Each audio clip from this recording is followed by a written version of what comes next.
Hello and welcome to the Band of One podcast. I am Riley Wilson, and this podcast is designed for anyone who wants to start, grow, or maintain an existing solo or small group performing career. I've got over 50 years of live performance experience and will use not only my tips, but the tips from other hardworking pros in their neck of the woods. The idea here is to make this actionable, fun, and give you something that will actually help you to grow and make more money with your act. If you like what we do, please be sure and subscribe and share the podcast. Consider becoming a sponsor. Let's get underway. Once again, my buddy Sam Baker. Sam, once again, welcome. Hey, well, thank you for having me back. This is a lot of fun. So I got several questions to ask you. As I said, obviously after this first solo gig at this retirement facility, clearly the ice machine didn't scare you away. Yeah. No, it didn't. It gave me, some confidence. And I got paid, not a lot, but I got paid, which is always kind of a cool thing.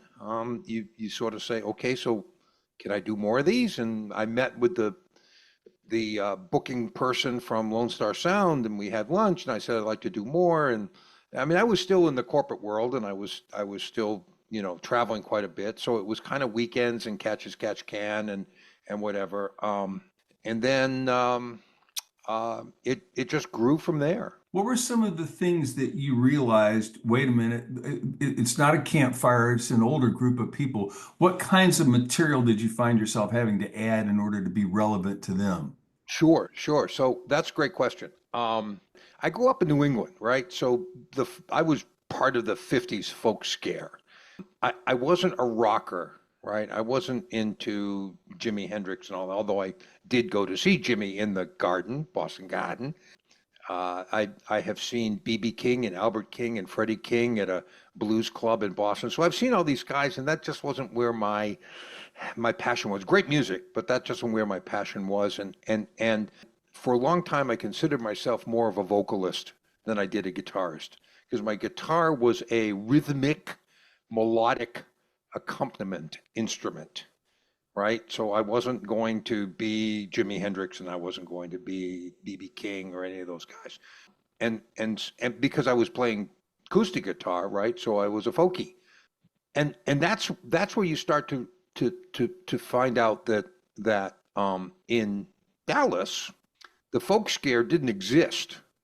What existed was Johnny Cash and Merle Haggard and Willie Nelson and all these guys. And so the owner of the company, a guy named Jesse Frank, who was it actually turned out to be a mentor of mine, and because I guess he recognized I could do more than just Charlie on the MTA.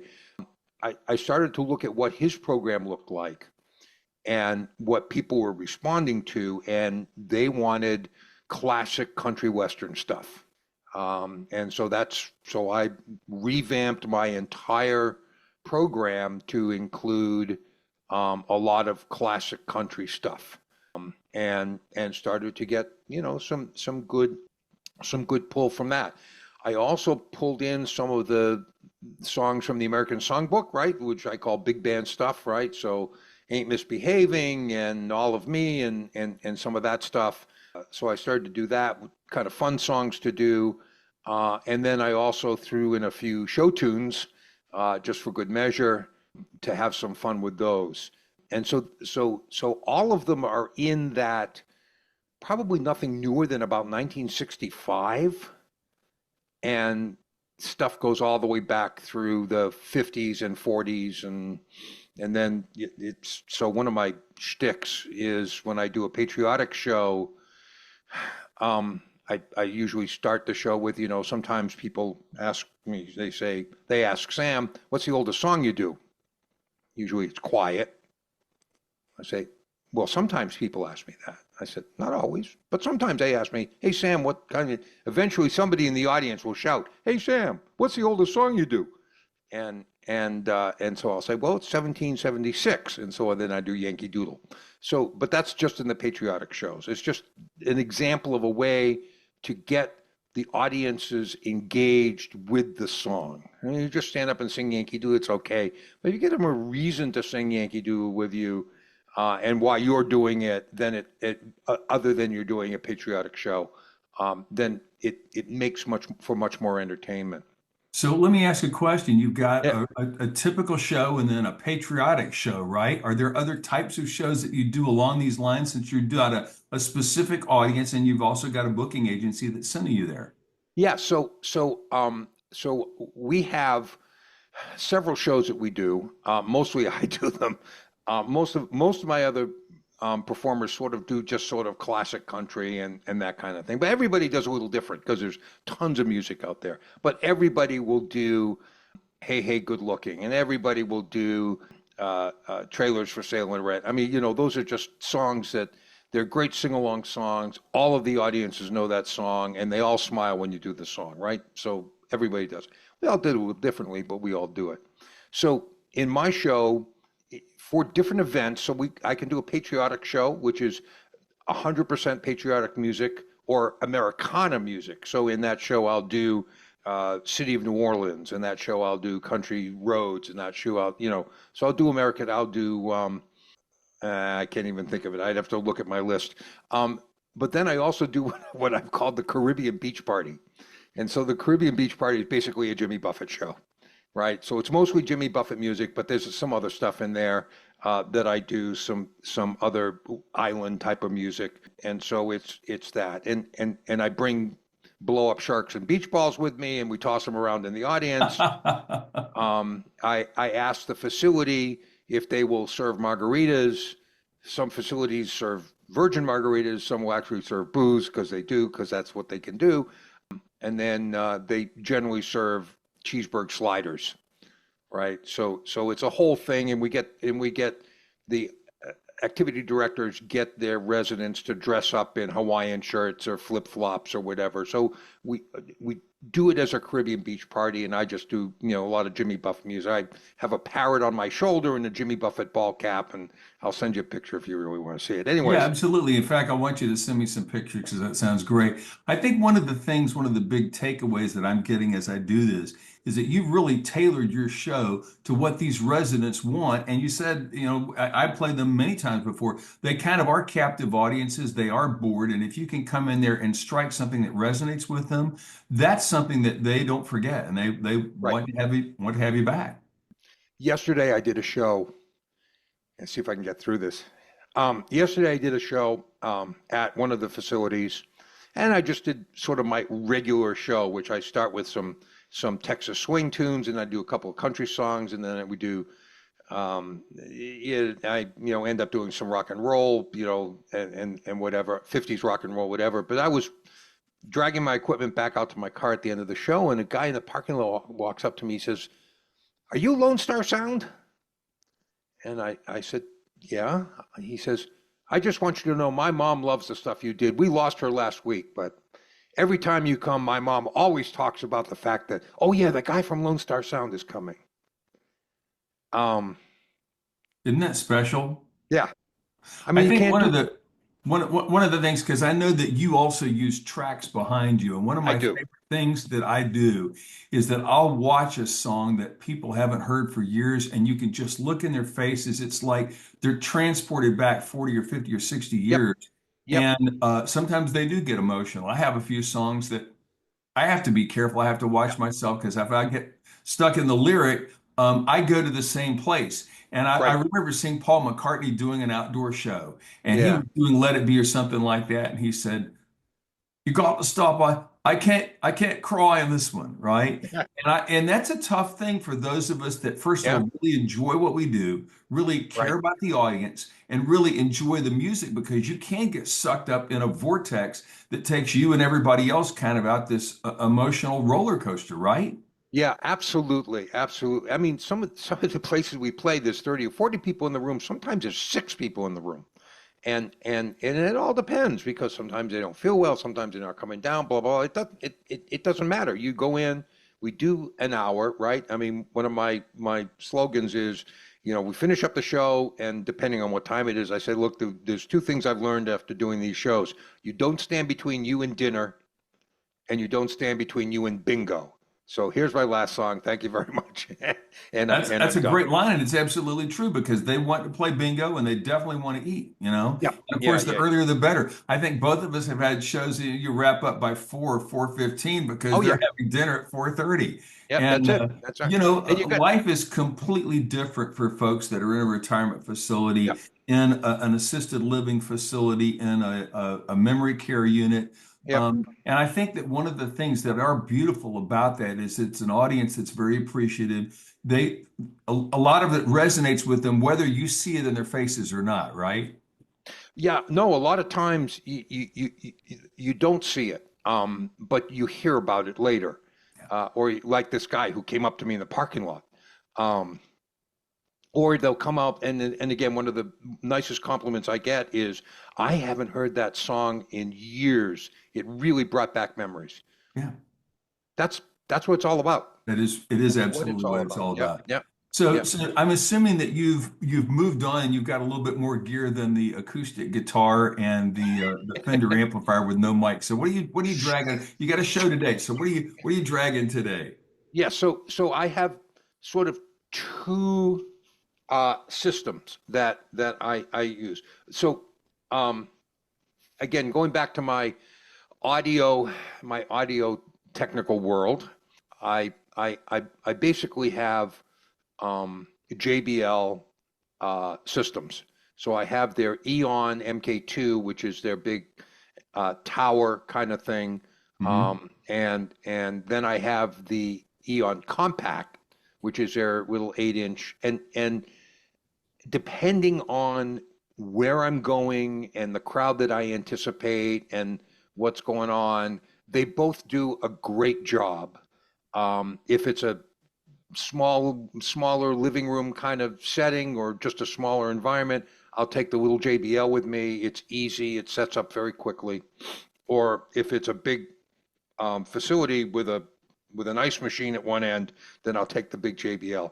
I mean, I used to have. I can tell you this, because of my audio engineering background, I used to have two speakers and stands and a mixer, two guitars. I had my 12 string and my 6 string and a microphone and my iPad with all my stuff and all that, and it would take me a half hour plus to get it all set up. I can now get in and out in under 15 minutes. Yeah. And it's all wire. I'm completely wireless from me to the back line. So I'm wireless mic, wireless from my iPad to the PA, and then wireless from my guitar to a little Fishman Mini guitar amp. So I use a Fishman Mini, and it's all battery powered. So I don't need to plug in anywhere. I'm only doing 1 hour shows, so I really don't need anything. I can walk in, fire up, completely wireless and battery operated, and do a great show. Break it all down in 10 minutes and get out the door. And that's And that probably that's one of the great things about being a musician here in 24, 25 or so, whenever you listen to this podcast, is that you can use battery powered stuff. You can use Bluetooth to run everything. And boy, it makes our lives easier.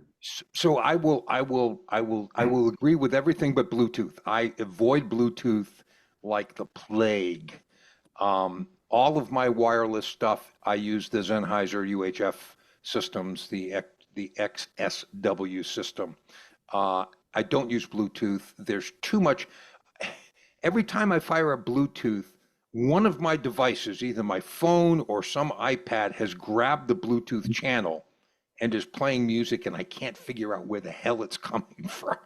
Well, So, I'm sorry to hear that hadn't worked for you. I've got EV systems. I've got a small yeah, Evolve 8 and I've got an yeah, EV30, and both of them they work brilliantly. But the bottom line is we don't have to carry as much gear as we did right. certainly in 1973. And you get better sound. Yes. You get better sound. And so I have two of the MKs because in December I'm doing sound reinforcement thing.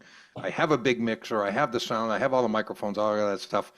But when I do a show, I have a headset that's wireless, and I have my iPad that's wireless, and my guitar is wireless. So I can wander around, and I only have to be back to the iPad towards the end of the song. which is a wonderful thing. So Yeah, let's talk about Lone Star Sound because obviously you end up having one gig and now you own the facility. And then looking at your webpage, which is LoneStarSoundLLC.com, correct? right. Lone Okay, Star Sound we'll put LLC.com. it in the show notes as well. Thank you. But you guys do a lot of stuff. I mean, radio production and then sound and then backing tracks and all. I mean, where does this end? Yeah.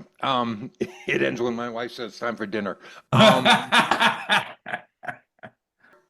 so for the most part, Lone Star Sound, 90% of what Lone Star Sound does are the shows at retirement homes. Okay. Okay.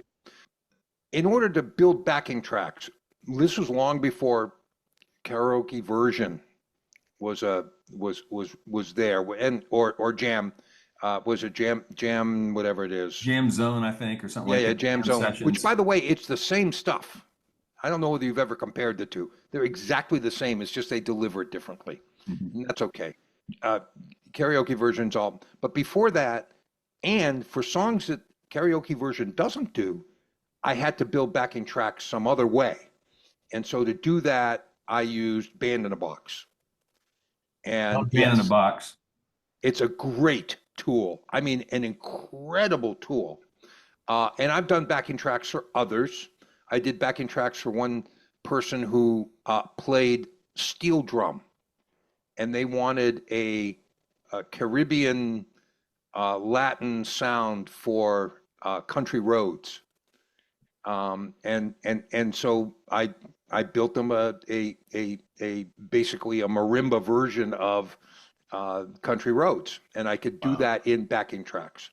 So for the commercial release of songs, I use karaoke version. Or if the song doesn't exist in that world, and there's not much that doesn't anymore, but in the beginning there was very little. Um, I built the tracks in Band in a Box. So that all it started with myself, and then people said, "Can you do this? Can you do that? I can do that, do that." Then I've also done some work for a local theater, and I do sound design work for them. So again, that's music, it's backing tracks, it's sound effects, it's things like that. And I use Band in a Box, a whole bunch of other tools to do that as well. And that all is part of my audio engineering life. That. So 90% of Lone Star Sound is the live performances um, to retirement homes. 10%, and I'm really just the only other person that does it. That 10% is all the other little things that I do just to, just to have a little fun and Well, keep my skills up. let me throw something out to you because your Sure. background is very similar to mine. I majored in radio, television, film, worked in radio three separate occasions. I tell people that radio pays you the same thing as McDonald's, and Yeah. it's not a very it wasn't a stable career for me. I'll just I leave it work in at radio now. I don't even get paid. yeah, But and that's okay. it's a lot of fun, but All right. there's it's a very niche market. I Yeah. think we can both say. I played professionally for years. I've taught. I've done all these MIDI sequences and all these different kinds of things. But it Sure. sounds like what's fun about your life right now is you get to pull all these different things that you've learned to do since you were young, and pull that into a career where you're having an opportunity to have several irons in the fire, all of which you know about each iron. Correct? Yeah, it is, and they all sort of cross lever each other, right? So my work building backing tracks bleeds into my work doing sound design for theater, which bleeds into, I do have a radio show on Saturday mornings that's all Broadway music. So I have that, and so it's all part of the same sort of big bucket, and just but it's all driven out of the musical background that I've had for years and years. Now, one of the interesting things about as I look at your podcast or look at your webpage, I should say, several of the folks on there are just playing guitar and singing. I suspected you started with that, but added the backing tracks. What does that give you that maybe makes it feel different than just singing and playing the guitar? Yeah, so I actually have a story about that, a life lesson. So Good. Bring so it on. yeah, in Dallas, there's several thousand retirement homes in the Dallas area. I mean, there's every time you turn around, there's one on the corner, right? And generally, the person that's responsible in these facilities is called the activity director. Well, now they call them the life enrichment director. It's the same rule. I think it depends on whether you drive the bus or not. And anyways, um, so so in Dallas, they used to have one meeting. They have meetings and they do continuing education credits and certifications and things in the activity director world, right? So you can be a certified AD type of thing. And so they have meetings and lectures and all that going on and continuing education. Um, but every year they used to have, they haven't done it for a number of years, ever since COVID and even for a few years before that. They used to have a sort of an audition day. And so all of the people who wanted to perform at facilities. So first of all, the room is full of activity directors. That's our customer, right? Well, that's our financial customer. And then so you would get 5 minutes on stage to do your thing, right?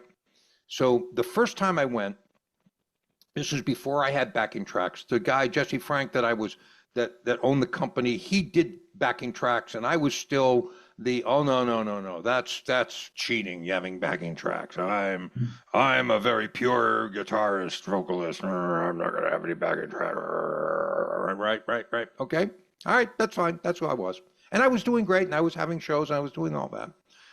So I went. So the first time I went to this thing, there were 40 other performers that day. It's a crowded market here in Dallas. Mm-hmm. 40 other performers. I was like number 38, just cuz. So I got signed up and I'm sitting there and you're in the audience and you're sitting with a couple of the ADs that you know and you're having a nice time and you're having a little snack and you're meeting people and all that stuff and it's wonderful. And one by one, everybody gets their 5 minutes on stage and they announce and they blah, blah, blah. And you're passing out cards and doing all that stuff, right? I started to realize that every performer walking on stage was using backing tracks. By the end of the day, there were only 3 performers that didn't use backing tracks. The 2 pianists and me. And it's not, I mean, I think I did Route 66, which I do the Manhattan transfer version, which is a little more jazzier than the standard 145 version. And I did nice, and I knew some of the activity directors, and they smiled, and everybody applauded, and they were very nice, very polite. But I knew as I walked off stage that I had looked about 3 inches tall, and the guys with backing tracks looked 10 feet tall. And the only difference was the track. And so it really convinced me at that point that in this market, the retirement home market, may not be other markets, but in this market, if you're not using backing tracks, you are 3 inches tall.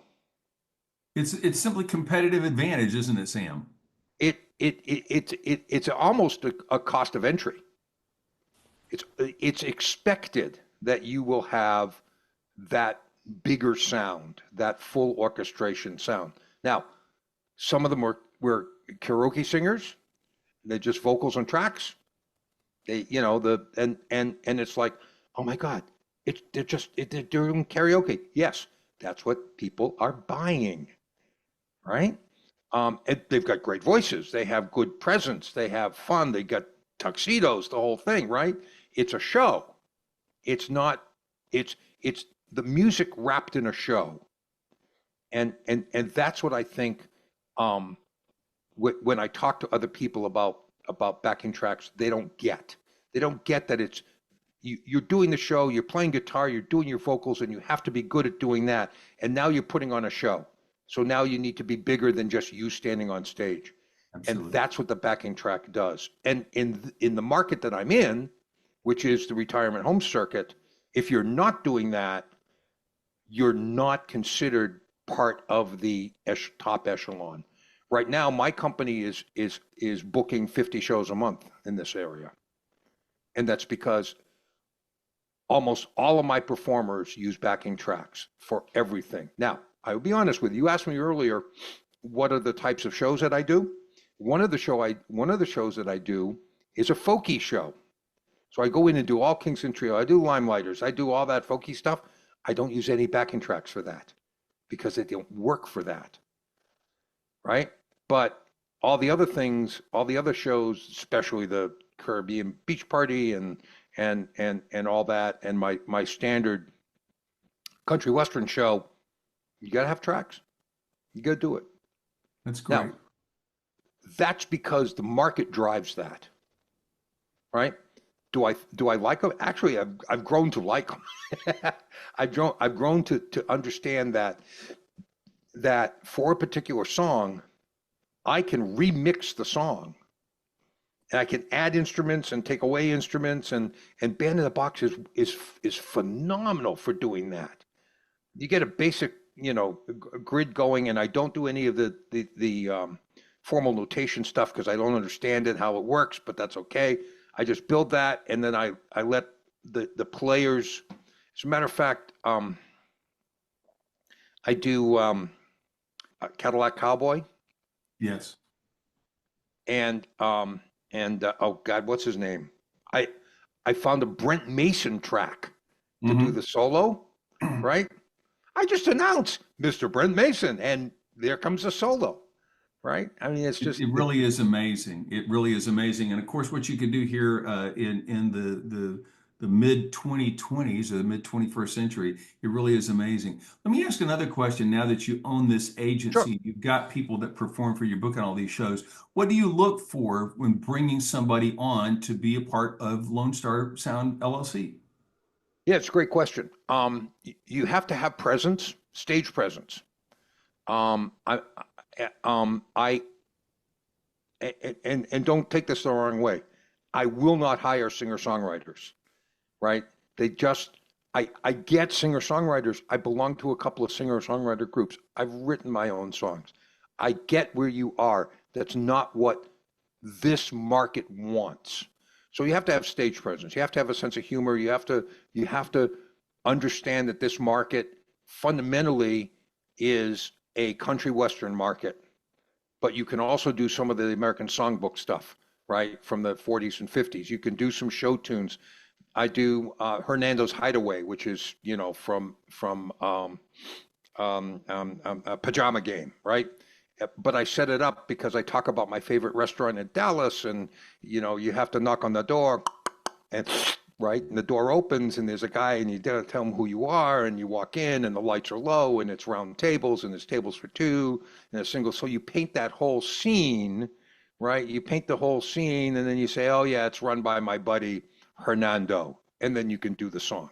I mean, that's the kind of stuff that I try and do. So there's some some elements of theater involved, and then there's the musicality involved. And that's what I'm looking for, whether you play guitar, whether you play piano. As a matter of fact, piano players are hard to find.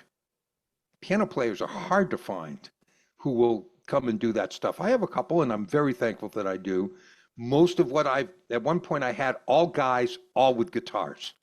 And that was just because of, people come and they go and all that stuff.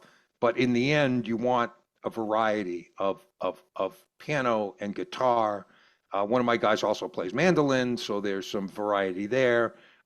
Most of them are slowly but surely understanding how backing tracks fit and starting to work them into their shows, and to have good PA systems. Don't walk in with just a Fender Twin and expect your vocals to sound good and your backing tracks to sound good. It won't happen. So there's all of that coaching, mentoring that I try and do for my performers. They're all great musicians. Some of them are graduate, Bachelor of Arts musicians, and it's more coaching about what the market requires and what the market expects, as opposed to the musicality that you're bringing to the table. That's One great. of my gals, one of my gals, Jennifer Emerd, just won Vocalist of the Year and Song of the Year up in Nashville. And you know, she's one of my performers. She's the only one. It's a funny story. I met her when she was doing a public show, and she was sitting behind a piano and playing a little bit, and that's great. I said, "Okay, how would you like to come and do this?" And she said, "Sure, whatever." And long, but she never brings her piano to the gig. She only sings the tracks. She teaches vocals. She's a wonderful vocal. She's a great singer. So you know, I said, "Jennifer, why don't you bring your piano?" "Well, I don't really like to play the piano. I'm just there to sing." And I said, "Okay, okay." It's Wow. okay. And we've actually done some duets and stuff. So it's been fun. But she's the only person that I will would send out that doesn't have instrumentation to go with their show. And again, as you pointed out earlier, it doesn't have to be Jimi Hendrix and it doesn't have to be Van Halen. In fact, most of the time, as my buddy Yancey Stevens said on the first podcast we did almost 2 years ago, the guitar has to take a back seat because the vocal is what drives what we're doing. Yep. Yeah. Okay. Yeah. Yeah. Yeah. Yeah. Let Yeah. me ask another As question. sure. What's for you when you're out performing, what's the best part of it? The check. No. It's got to be right up there, Sam. Yeah. So I think, look, there's a, there's an interesting thing that happens when it doesn't seem to matter how tired I am, or oh my God, I just was at this place last month and they're just never, they're just, and all of a sudden you start to play and you get this. I don't want to call it an adrenaline rush, but you get this feeling that you're having fun playing the music. And when you start to show that, you start to get a response out of the audience. And it may be one or two people, it may be they're tapping their feet, it may be they're nodding their head. In memory care units, you start singing a song and three people that were in their chair slumped over sit up and start singing all the words. And all of a sudden you start to figure out that there's something else going on. There's something else going on. And that energy is what drives the whole thing. I think one of the most interesting things that you point out on your webpage is that you've been doing this full time now, and this has become your main source of income. And I Yep. think that that's one of the things that's really cool because here in Dallas Fort Worth, we have got a lot of people. It seems like we're getting truckloads in every day. I've joked they've been parachuting in the middle of the night while I've been asleep, but because we have lots of people are retired here or have in those sorts of facilities, there's a lot of work. And again, I think that, not just doing the work, but making it a focus. I mean, that sounds like that's what you've done is you've really tailored what you do to the audience. Do you think that that's critical for anybody else that wants to be this successful? Oh, absolutely. You have to know your audience. You have to know.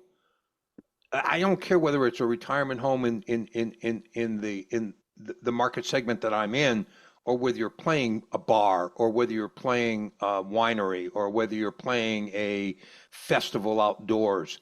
You have to you have to know what your audience likes, and what they kind of expect, and then figure out within the realm of everything that you can do in your standard show or in your show, how you can tap into that. And I'll give you an example. Down in Deep Ellum, there's an art festival every year, and last year, um, Station KNON, Yes. KNON, yep, um, KNON sponsored one of the stages, one of the music stages, and it and I was working the KNON booth because I have a show on KNON now, called Community Theater Talk. It's on Saturdays from 10 to noon, and And so I'm just in the K&N booth, which is 2 doors down from the stage, and the stage manager comes down. She says, we need about 20 minutes. Can somebody go out there? Can one of your DJs go up there and talk for 20 minutes? I said, wait a minute, how about a 20-minute show? Well, from who? I said, from me. I said, oh, okay. Well, and they called the manager. I had a guitar with me, and I have a Rain Song carbon fiber guitar, which is part of my motorcycling world, but it's impervious.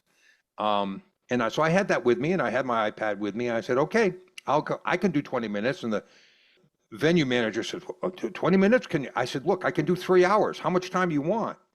No, just 20 minutes. That's 20 minutes. So I I gave my connections to the sound engineer, stood on stage in my t-shirt and jeans, and did 20 minutes. But I picked songs, basically Johnny Cash songs and stuff like that people will know, and actually people were stopping and listening, and that was kind of cool. Isn't that great? Yeah, that's great. Sam, we've given us a lot to think about in these 2 podcasts, and thank you for being here. We've been listening to Sam Baker, and I'm Riley Wilson with a Band of One podcast. Thanks for being part of this episode. If you've got ideas for future podcasts, please reach out to me at Band of One Podcast Facebook.com/Band of One Podcast. You can also email me through my webpage, which is guitarmadesimpler.com. Thanks for listening. We'll see you again next time.